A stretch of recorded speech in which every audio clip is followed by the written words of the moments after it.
돈은 미국에서 벌고 총구는 미국을 향한다. 베트남의 이 기묘한 이중성을 어떻게 설명해야 할까요?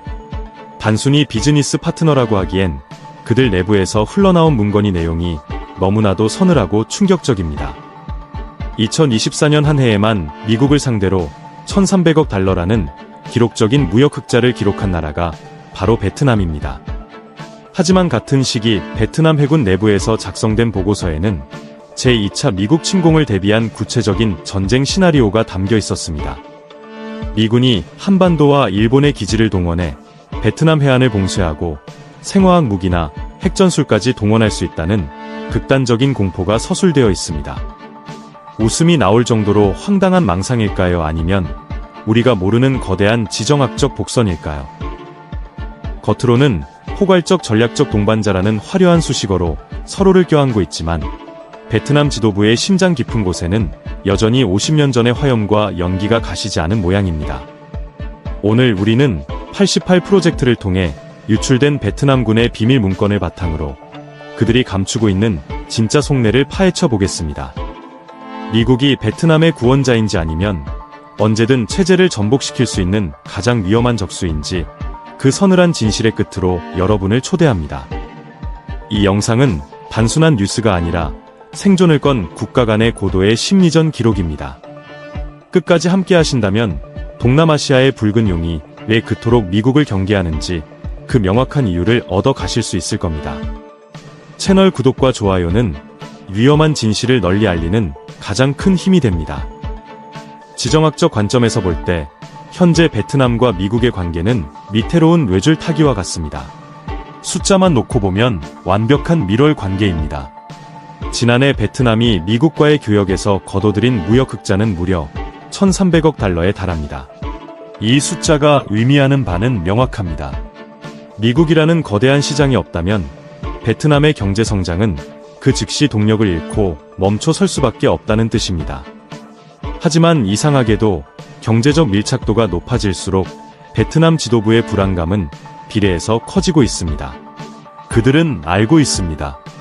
미국이 주는 달러는 공짜가 아니라는 사실을 말입니다. 자본이 흘러들어오면 반드시 그 뒤를 따라오는 것이 있습니다. 바로 미국의 가치관과 문화, 그리고 그들이 말하는 인권과 민주주의라는 압박입니다. 베트남 공산당 입장에서 볼 때 미국은 경제를 살려주는 구원자인 동시에 자신들의 일당 독재 체제를 뿌리째 흔들 수 있는 가장 치명적인 바이러스와도 같습니다. 이것이 바로 제가 명명한 1,300억 달러의 역설입니다. 지갑은 채워지지만 심장은 언제 빼앗길지 모른다는 공포가 지배하는 형국이죠. 특히 최근 미국이 베트남을 상대로 관세 20% 부과 카드를 만지작거리고 환율 조작국 명단에 이름을 올리는 행보를 보일 때마다 하노이의 긴장감은 극에 달합니다. 경제적 의존도가 높다는 것은 결국 상대방에게 목줄을 잡혀 있다는 의미와 같기 때문입니다. 베트남은 중국과 미국 사이에서 균형을 잡는 대나무 외교를 표방해왔습니다. 그러나 실상은 미국에게 경제적 치명상을 입지 않으면서도 동시에 체제 안보를 지켜내야 하는 처절한 방어전의 연속입니다. 미국은 베트남을 중국 견제의 핵심 장기말로 활용하려 하지만 베트남은 그 장기판 위에서 언제든 버려질 수 있다는 냉혹한 국제 정치의 생리를 너무나도 잘 알고 있습니다. 번영의 파트너가 침략의 주역으로 돌변하는 순간 베트남은 과연 무엇을 할 수 있을까요? 그들이 경제적 혜택을 누리면서도 동시에 비밀리에 전쟁 시나리오를 쓰고 있는 이유는 바로 이 거대한 불신 때문입니다. 시간이 흐른다고 해서 모든 상처가 아무는 것은 아닙니다. 베트남 전쟁이 공식적으로 끝난 지 벌써 50년이 넘었습니다. 하지만 베트남 지도부의 무의식 속에 각인된 미국이라는 존재는 여전히 폭격기의 갱음과 고엽제의 잔상으로 남아 있습니다. 우리는 흔히 1995년 국교 정상화와 최근의 관계 격상을 보며 양국이 과거를 완전히 털어냈다고 믿곤 합니다.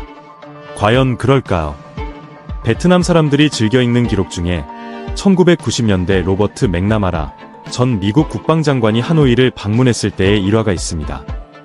전쟁의 주역이었던 그는 베트남 측 인사들을 만나 자신들의 판단착오를 인정하며 화해의 제스처를 보냈습니다. 미국 입장에서는 그것이 대인배다운 사과였을지 모르지만 방한 쪽의 입장은 전혀 달랐습니다. 수백만 명의 희생자를 낸 전쟁을 단순한 판단착오라는 한마디로 정리하려는 오만함에 그들은 전율했습니다. 가해자는 잊고 싶어 하지만 피해자는 잊을 수 없는 법입니다. 깨진 그릇을 정교하게 붙여놓는다고 해서 금이 간 흔적까지 사라지지는 않는 것과 같은 이치입니다. 베트남에게 미국은 필요에 의해 손을 잡아야 하는 파트너일 뿐 결코 등을 내어줄 수 있는 동맹이 아닙니다. 그들이 미국과 가까워지면서도 동시에 러시아제 전투기를 사고 북한과의 관계를 유지하는 이유는 무엇일까요? 그것은 미국이라는 나라의 속성이 언제든 자국의 이익에 따라 동맹을 소모품처럼 버릴 수 있다는 사실을 역사적 경험으로 체득했기 때문입니다. 50년 전 4.20 철수 작전에서 헬기에 매달려야 했던 사람들의 모습은 베트남 지도부에게는 타산지석이자 뼈아픈 교훈입니다. 그들에게 미국이 말하는 평화와 협력은 언제든 침략과 전복의 명분으로 둔갑할 수 있는 얇은 포장지에 불과합니다. 이 뿌리 깊은 불신이 오늘날 베트남군이 2026년이라는 시점에도 여전히 미국을 주적으로 설정한 보고서를 작성하게 만드는 근본적인 동력입니다. 신뢰는 쌓는데 평생이 걸리지만 무너지는 데는 단 1초면 충분합니다. 베트남에게 미국과의 신뢰는 아직 쌓이지도 않은 유령과 같은 존재일지도 모릅니다. 비밀은 봉인 해제되었을 때 가장 잔인한 법입니다. 88 프로젝트를 통해 유출된 2024년 8월 1일 자 베트남 해군 보고서는 그야말로 충격 그 자체입니다. 문서의 제목부터가 도발적입니다. 제2차 미국 침공 계획. 이 보고서는 미국을 단순히 잠재적 경쟁자가 아닌 자국의 말을 듣지 않는 나라를 무력으로 짓밟은 호전적인 초강대국으로 명확히 규정하고 있습니다. 베트남군 지도부가 상상하는 시나리오는 영화보다 더 치밀하고 처절합니다. 그들은 미군이 한국, 일본, 필리핀, 호주의 주둔한 병력을 단시간에 직결시켜 베트남 영해로 들이닥칠 것이라고 보고 있습니다. 공격의 서막은 전면전이 아닌 국지적인 해상 충돌과 해안 봉쇄가 될 것입니다. 베트남의 숨통인 해상 보급로를 끊어버린 뒤 본격적인 상륙 작전을 감행한다는 시나리오입니다. 여기서 우리가 주목해야 할 점은 베트남이 상정하고 있는 미군의 대응 수위입니다. 만약 미군의 상륙 작전이 베트남군의 거센 저항에 부딪혀 실패할 경우 미국이 생화학 무기나 전술 핵무기까지 동원할 가능성이 있다고 명시했습니다. 어쩌면 누군가는 이것을 과대망상이라고 치부할지도 모릅니다. 하지만 베트남군 지도부에게 이것은 현실적인 위협입니다. 그들은 미국이 과거 이라크나 리비아에서 보여주었던 명분 없는 전쟁의 사례를 철저히 분석했습니다. 미국이 침략 전쟁을 정당화하기 위해 동맹국들과 공모하여 구실을 조작하는 단계부터 막아야 한다는 경고가 보고서의 핵심을 관통하고 있습니다.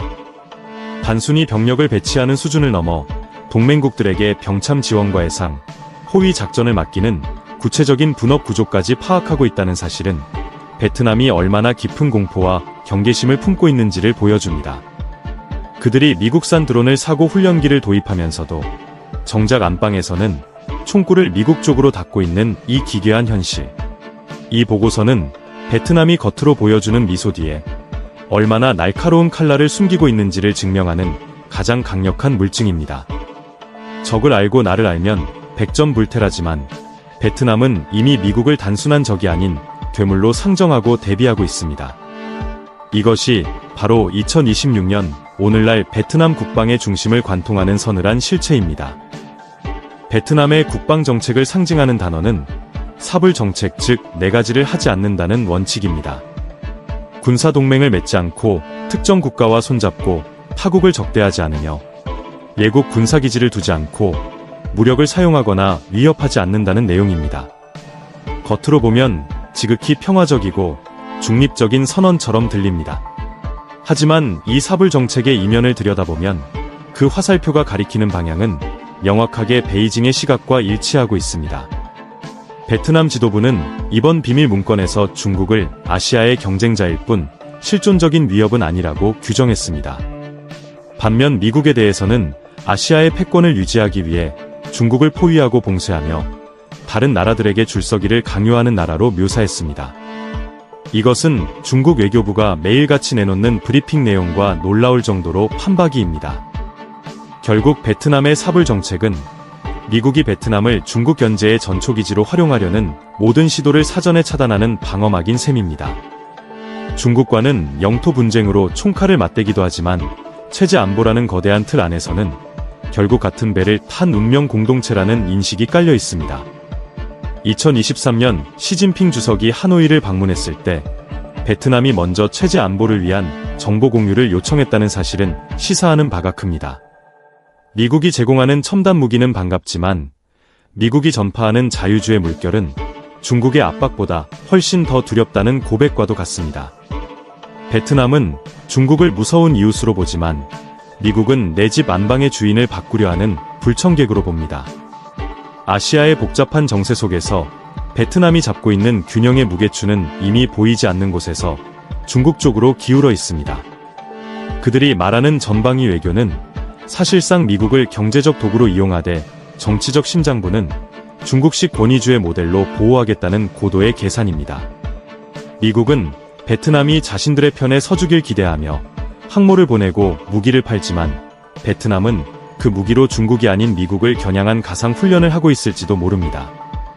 이러한 전략적 비대칭성이야말로 워싱턴이 가장 간과하고 있는 베트남의 진짜 얼굴입니다. 결국 베트남에게 중국은 관리 가능한 위협이지만 미국은 통제 불가능한 변수입니다. 베트남 공산당이 밤잠을 설치며 두려워하는 것은 미군의 미사일이 아닙니다. 그들이 진짜 두려워하는 것은 총성 없는 전쟁, 즉 색깔 혁명입니다. 이번에 유출된 문건에서 가장 눈에 띄는 대목은 미국이 인권과 민주주의를 명분으로 내세워 정권 교체를 추진한다는 이른바 레짐 체인지에 대한 극도의 경계심입니다. 그들에게 우크라이나의 오렌지 혁명이나 아랍의 봄은 민중의 자발적인 민주화 운동이 아닙니다. 미국 중앙정보국이 뒤에서 조종한 정교한 체제 전복 시나리오일 뿐입니다. 실제로 베트남은 2020년부터 색깔 혁명 예방 프로젝트를 가동하며 내부 단속을 강화해왔습니다. 여기에 결정적인 촉매제가 된 사건이 바로 2023년 발생한 서부 고원지대 테러 사건입니다. 당시 베트남 당국은 이를 단순한 치안 사건이 아니라 외부 세력과 연계된 체제 전복 시도로 규정하고 유례없는 강경 대응을 펼쳤습니다. 미국에 거주하는 일부 반정부 세력이 개입되었다는 의심이 들자마자 베트남의 대미불씨는 통제 불능 수준으로 치솟았습니다. 미국은 베트남의 시민단체를 지원하고 인터넷 자유를 강조하지만 하노이의 시각에서 그것은 독이 든 성배와 같습니다. 정보의 자유가 공산당의 선전 선동체제를 무너뜨리고 젊은 세대의 정신을 오염시킨다고 믿기 때문입니다. 베트남 지도부의 보수파들은 말합니다. 경제는 열대 입은 막아야 한다고 말입니다. 그들이 중국과 사이버 보안 협력을 강화하고 구글이나 페이스북 같은 빅테크 기업들을 강하게 압박하는 이유도 여기에 있습니다. 미국이 제공하는 기술은 탐나지만 그 기술을 타고 들어오는 자유의 공기는 체제를 부식시키는 산성과도 같습니다. 결국 베트남군 보고서에 나타난 미국의 호전성은 물리적 침략에 대한 공포라기보다 가치관의 침략에 대한 방어 기제에 가깝습니다. 그들은 바이든 정부의 절제된 접근보다 트럼프의 공세적인 태도가 오히려 솔직해서 대응하기 쉽다고 판단할 정도입니다. 적어도 트럼프는 인권이라는 가면을 쓰지 않고 철저히 이익만을 따지기 때문입니다. 형체 없는 적이 가장 무서운 법입니다. 베트남에게 미국은 경제라는 화려한 옷을 입고 다가와 체제라는 심장을 도려내려는 가장 위험한 사기꾼일지도 모릅니다. 이 공포가 사라지지 않는 한 베트남의 레이더는 항상 워싱턴을 향해 붉은 점을 찍고 있을 것입니다. 거칠애가 화려할수록 그 속사정은 복잡하기 마련입니다. 2023년 베트남과 미국이 관계를 포괄적 전략적 동반자로 격상했을 때 전 세계는 냉전의 완전한 종언이라며 환호했습니다. 미국 대통령이 하노이를 찾고 베트남의 반도체 산업을 지원하겠다고 약속하는 모습은 언뜻 보기에 완벽한 동맹으로의 진화처럼 보였습니다. 하지만 베트남 지도부에게 이 화려한 수식어는 자신들의 생존을 위해 걸쳐 입은 너무 크고 불편한 외투일 뿐입니다. 그들은 미국과의 관계 격상을 중국이라는 거대한 파도를 막아낼 방파제로 활용하면서도 정작 방파제 너머에서 들려오는 미국의 목소리에는 귀를 막고 있습니다. 실제로 관계 격상 이후에도 베트남의 행보는 지극히 이중적이었습니다. 미군 항공모함 칼 빈슨, 호가 다낭에 기항하며 우회를 과시하는 동안 베트남군 내부에서는 미군을 가상적으로 상정한 방어 훈련이 더욱 정교해졌습니다.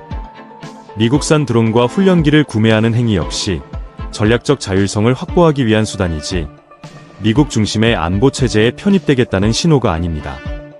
오히려 미국 무기를 손에 쥐는 것은 적의 기술을 파악하고 러시아나 중국에 대한 의존도를 낮춰 그 누구에게도 종속되지 않겠다는 베트남식 실용주의의 정점입니다. 베트남은 미국이 자신들을 진정한 동맹이 아니라 중국을 압박하기 위한 소모품으로 여기고 있다는 사실을 단 한순간도 잊지 않습니다. 그렇기에 포괄적 전략적 동반자라는 명칭은 베트남에게 있어 미국을 적절한 거리에 묶어두기 위한 고도의 외교적 밧줄에 가깝습니다. 안보 협력을 말하면서도 정작 핵심 군사 정보는 중국과 공유하고 경제적 혜택은 챙기면서도 정치적 간섭은 단호히 거부하는 이 기묘한 공생관계. 미국이 베트남에 내민 손이 진심일지라도 베트남은 그 손에 들린 보이지 않는 수갑을 경계하고 있습니다. 화려한 외교 무대 위의 악수와 어두운 벙커 안의 전쟁 시나리오 중 베트남의 진짜 얼굴은 과연 어느 쪽일까요? 이 팽팽한 긴장감 속에서 이제 베트남은 더욱 예측 불가능한 시대를 맞이하고 있습니다. 이제 베트남은 더 이상 안개 속의 외교가 아닌 거친 폭풍우 속의 거래를 준비하고 있습니다. 워싱턴의 주인이 바뀌면서 베트남 지도부의 셈법은 그 어느 때보다 복잡해졌습니다. 도널드 트럼프의 기화는 베트남에게 위기인 동시에 그들이 가장 잘 다루는 실용주의의 시험대가 되고 있습니다. 트럼프 행정부는 인권이나 민주주의 같은 복잡한 명분보다는 철저한 이익과 숫자를 앞세웁니다. 베트남 지도부 입장에서는 체제 전복을 꾀하는 색깔혁명의 위협에서 잠시 숨을 돌릴 수 있게 되었지만 대신 막대한 관세폭탄과 환율 압박이라는 경제적 단두대 앞에 서게 되었습니다. 최근 베트남의 최고 지도자인 또럼 서기장이 보여준 행보는 매우 흥미롭습니다. 그는 미국 대선 직후 트럼프 가문과 관련된 골프 리조트 사업을 승인하는 등 지극히 개인적이고 실무적인 차원의 로비를 서슴지 않았습니다. 이것은 이데올로기보다는 이익을 중시하는 트럼프식 정치를 정확히 간파한 베트남의 맞춤형 전략입니다. 하지만 그 이면에는 더 서늘한 계산이 깔려 있습니다. 경제적 양보를 통해 트럼프의 입을 막는 동안 내부적으로는 공산당의 지배력을 공고히 하고 안보적으로는 더욱 폐쇄적인 요새를 구축하겠다는 의도입니다. 미국이 중국을 때리기 위해 베트남을 필요로 하듯 베트남 역시 경제 성장을 유지하기 위해 미국을 필요로 할 뿐입니다. 이 관계는 언제든 조건이 맞지 않으면 깨질 수 있는 비즈니스 계약에 불과합니다. 트럼프 2기 정부가 아시아에서 군사적 개입을 줄이거나 동맹국들에게 더 많은 비용을 요구할 때 베트남은 기다렸다는 듯이 다시 중국의 품으로 더 깊숙이 파고들 준비가 되어 있습니다. 결국 베트남에게 미국은 진정한 친구가 된 적이 없으며 단지 번영을 위해 잠시 빌려 쓰는 도구에 지나지 않았음이 이번 유출 문건과 최근의 행보를 통해 증명되고 있습니다. 지정학적 불확실성이 극에 달한 지금 베트남은 미국이라는 거대한 파도 위에서 침몰하지 않기 위해 가장 날카로운 생존 본능을 발휘하고 있습니다. 그들이 미국을 주적으로 상정하면서도 미국 대통령에게 미소를 짓는 이유, 그것은 오직 하나, 살아남기 위해서입니다. 국제관계에는 영원한 적도, 영원한 친구도 없다는 격언이 있습니다. 하지만 오늘 우리가 살펴본 베트남의 속내는 그보다 훨씬 더 냉혹하고 처절합니다. 그들에게 미국은 화려한 번영을 약속하는 기회의 땅인 동시에 언제든 자신들의 심장을 겨눌 수 있는 가장 위협적인 칼날입니다. 1,300억 달러라는 경이로운 숫자로 포장된 밀월 관계 뒤에는 제2차 침공을 대비해 비밀리에 전쟁 시나리오를 써내려가는 서늘한 의구심이 도사리고 있습니다. 우리는 베트남이 미국과 가까워지는 것을 보며 과거의 상처가 모두 치유되었다고 착각해서는 안 됩니다. 그들은 단 한순간도 50년 전의 교훈을 잊은 적이 없으며 체제 안보라는 절대적인 가치 앞에서는 그 어떤 경제적 이익도 과감히 포기할 준비가 되어 있는 집단입니다. 강대국들의 틈바구니에서 살아남기 위해 베트남이 선택한 이 기묘한 이중성은 어쩌면 오늘날 분열된 세계에서 약소국들이 취할 수 있는 가장 현실적인 생존 전략일지도 모릅니다. 여러분은 어떻게 생각하십니까? 베트남의 이러한 행보가 고도의 실용주의 외교일까요? 아니면 결국 양쪽 모두에게 신뢰를 잃고 고립을 자초하는 위험한 도박일까요? 분명한 것은 워싱턴의 정책 결정자들이 이 비밀 문건에 담긴 베트남의 진짜 얼굴을 마주하게 될 때 아시아의 지정학적 지도는 다시 한번 요동치게 될 것이라는 사실입니다. 본 영상에서 다룬 내용은 유출된 문건과 국제적 분석 자료를 바탕으로 구성되었으며 특정 국가에 대한 편견이나 비난을 목적으로 하지 않습니다. 역사의 소용돌이 속에서 진실은 늘 구름 뒤에 숨어있기 마련입니다. 우리는 그저 그 구름이 걷힐 때 드러날 냉혹한 현실을 직시할 준비를 해야 할 뿐입니다. 시청해주셔서 감사합니다.